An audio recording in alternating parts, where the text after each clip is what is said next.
Welcome to the very first episode of my Makers series. This one actually started with a project in my own pottery studio.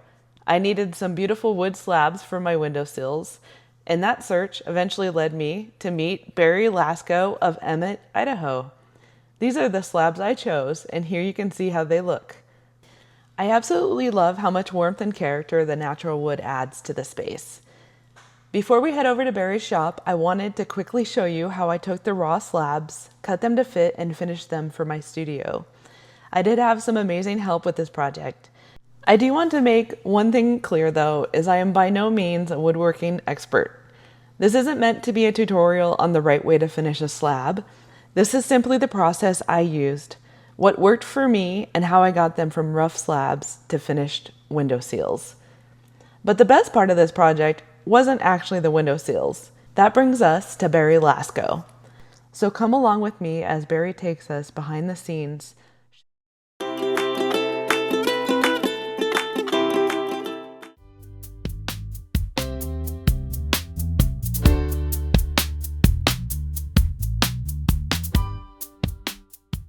My name is Barry Lasko. My website is laskowoodcraft.com. Well, my number is 208-369-6699. And I'm typically here 7 days a week. If you're a brand new person and you're just watching a YouTube video and you want to take and make, like, for instance, the countertops that you're sending to Vegas. Start really, really small. So do a little butcher block or Okay. a little conversation, lazy Susan or something. But people make the mistake of diving in Okay. full bore, and you kind of learn by your mistakes, but you want to minimize the cost of that mistake and the amount of time and everything. And so people have asked me that before, and it's like, just start with something really simple, because YouTube, it's like the influencers. They create this image that may not exactly be real. Yes. And you have to be very careful with that. So it's good information, but you really have to be careful about what they claim they're doing.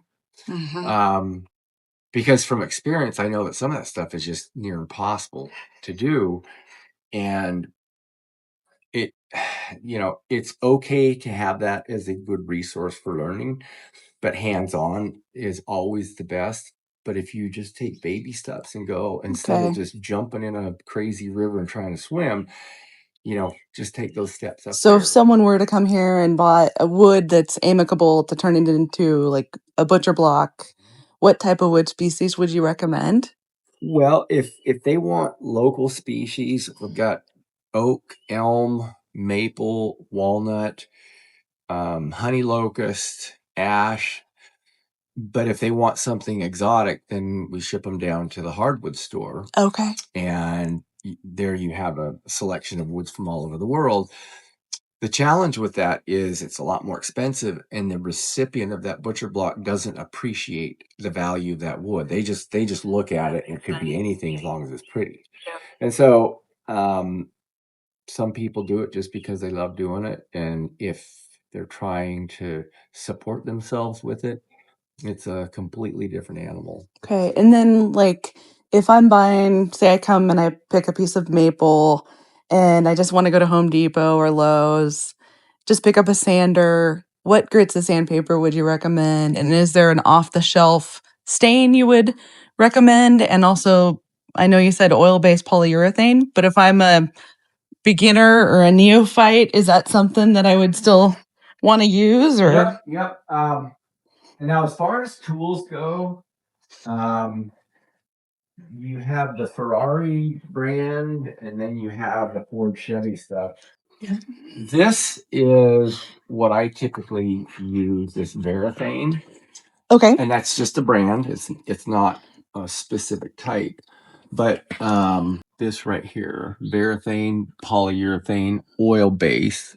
Now this is water based here, but like I said, it just doesn't bring out the character. It just kind of whitewashes it. And then when I get stain, I always buy extra so that I have it on hand. But staining wood is really easy to do. And you just kind of have to have a selection of it. If you're just starting out and you just want to have the minimum, then they have little color tabs, but that's like picking blue carpet from a little square. That's a lot of blue. Yes. It's hard to tell. So Yes. sometimes I tell people to get, a couple stains to just see, because a lot of times whatever wood they're using doesn't look the same as the little color swatch they have, right where the stain is. So, most of the people are not going to have this Apollo spray. These are really expensive. They're like $3,000 now. Right. But it puts a really nice layer. What I tell people is the next best way is a foam roller. I think I've used a foam roller before. Not a bristle brush, but a foam roller, because the polyurethane has a tendency to bubble when you lay it on, and the foam roller does the least amount of that. Okay, So perfect. the happy rollers. So I just get these 6-inch foam rollers, and if I'm doing something that's not going to be super visible, that's a good way to go. But the spray finish is so superior, So I mean, it looks just like something you buy at a furniture store. And because people don't typically have the resources to invest in something like that, I try to have them stay away from the Harbor Freight gravity feed guns, because they just don't do a very good job. So this works out good, and you can always kind of scuff it and sand it and put a real thin layer on at the very end.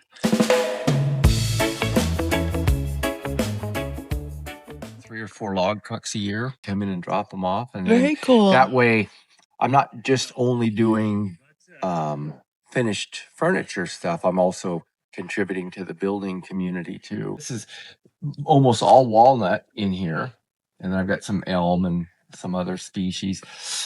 I also do a lot of building material. So these logs right here are Douglas fir, and so I cut dimensional lumber for people that are doing custom home. What I try to do is give the trees a second chance, okay? Because otherwise they get bucked up and they're useless after that, and they end up in the dump. And so my objective is to just try to give them a way to continue living, and in an artistic way. I was probably about 12 years old, and I kind of started building the balsa wood model airplanes, and then my first epoxy pour was 1972. How about that? That's awesome. Yeah, and I still have it. It's a little cutting board that I put epoxy on it, and I still have it. Always had woodworking as a hobby, but raising a family and running a business, you just don't have time to dedicate what I am here now. So go 7 days a week now. I might have to consider that I have an addiction. This is my sawmill deck, and I think I've finally got to a point where I'm the biggest independent sawyer in the whole valley, because nobody has 6 sawmills. So this is what I started with, my little LG40. Wood-Mizer was doing the Idaho Expo back before COVID hit and everything. And I had been looking at sawmills, and they were bringing this one up. And I'm like, oh man, I think I'm going to buy it. So it hadn't been sold, so they brought it up, and I bought it from them. And then I don't know what happened. I had a weak moment. This over here is the biggest portable sawmill that they make. And this is for really high production stuff. And then I don't know what happened again. There was something missing between the 40 and the 70, so I got a 50. More stuff happened, and I bought another 50. And then with these really big logs, these are max out at about 34-inch diameter. So this one over here, it's all manual, but this one will do up to 55 inches, the 250 over here. So I can go to 55 on that, and then this particular device will go up to 76 inches, and that's imported from Australia. It's a really nice That's stuff. humongous. So I have a lot of capacity. Everything is milled. Most of the time I put it in this kiln right here. Okay, I think this is the one that I saw when we were here. And I actually have 2 units in here now, just to help double dry it. I'm waiting for a part for one of mine, and I'll turn it back on. But basically, it's just an upside down ice cooler that's super well insulated, and then I have official wood dehydrators in there. Okay. So once it's done there, this is a surfacer. I can do up to 18 feet long by 6 feet. You know, if I were to say, other than the primary tools, if there was a tool that I couldn't live without, it would be this. So once we're done there, people will decide whether they want to do it or whether they'll have me do it. And I've got some smaller things here that are actually pretty cool looking. So you'll finish the pieces all the way through if the customer wants you to. Yes. Basically. Yes. And so that's what this is. Wow, that is gorgeous. This is olive wood. Holy smokes. Isn't that beautiful? So Stunning. they're kind of in a hurry to get it, but then at the last minute they asked me to build a mirror frame, and so I got the mirror frame over there. Oh, This is cool. gorgeous wood. Yes. Can you tell us how you finished it? Basically, Yes. from So planing, sanding all the way through. olive wood is a little darker, and so it doesn't necessarily need a stain, so there's no stain here. They wanted, this is a vanity or a powder room. So this is the Okay. counter and this is a shelf underneath it. Wow. So then they needed brackets. And I Okay. actually custom make my own Oh, brackets. you fabricate too. Yep. So that was all just cut from freehand. All this is Wow. freehand. And it'll kind of be hidden, but it'll be really supportive. Anyway, so this was spray finished. I have a real high-end high volume, low pressure paint system. So I sprayed a polyurethane on here. This is a satin finish. And is it a water-based polyurethane? Oil. Oil. Okay. Oil. Water-based doesn't bring the character out.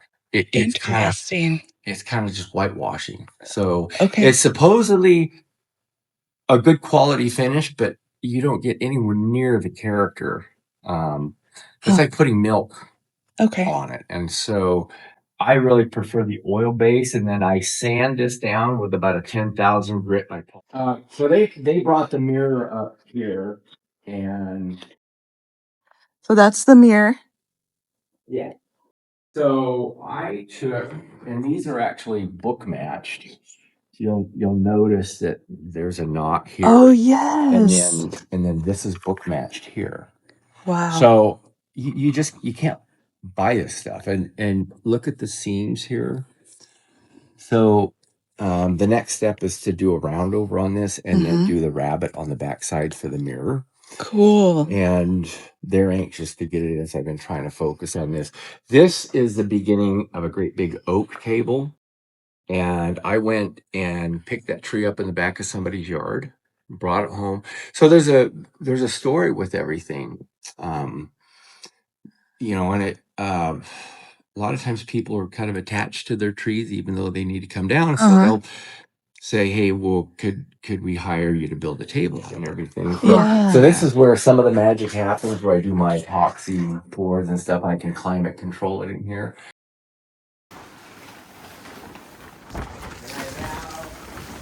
Probably too many sanders, but they all come in use. I have 4 of these great big drum sanders, and So if you were a person getting started with this type of woodworking, maybe not to this scale, they were just getting their foot in the door, what would be the first piece of equipment? table saw. Table saw. Yeah. Okay. Yeah. A table saw would be good. The next would be a planer. I got my little chainsaw family here.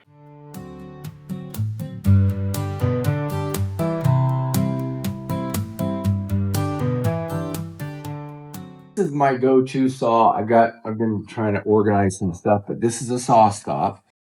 And it's a safety feature here that if the blade ever touches something like skin, it shuts down. So I actually have some blown cartridges up there. It's got a shotgun charge in it. Oh. And it literally stops so fast it doesn't even touch your skin. That's amazing. So it's a safety feature, but that's $170 deal. Gosh. So I've made the mistake of running wet wood through there, and it picked up a bit of a current, and there it goes. Anytime I do epoxy, if I have leftover, I always pour a block and then just... And you turn that then? Yeah, that's all freehand turned on my lathe. Wow. And then I polish it with an automotive polishing system. So cool. Yeah. My inspiration used to be the excitement. I have a good friend in Las Vegas. His name is Larry. And he also has a passion for this. And so he gives me a lot of inspiration. But I mean, look at how precise this is. This is ebony from Madagascar, and he made that, and he does these really cool looking little things. But that's a beautiful box. This is some maple that he got from me.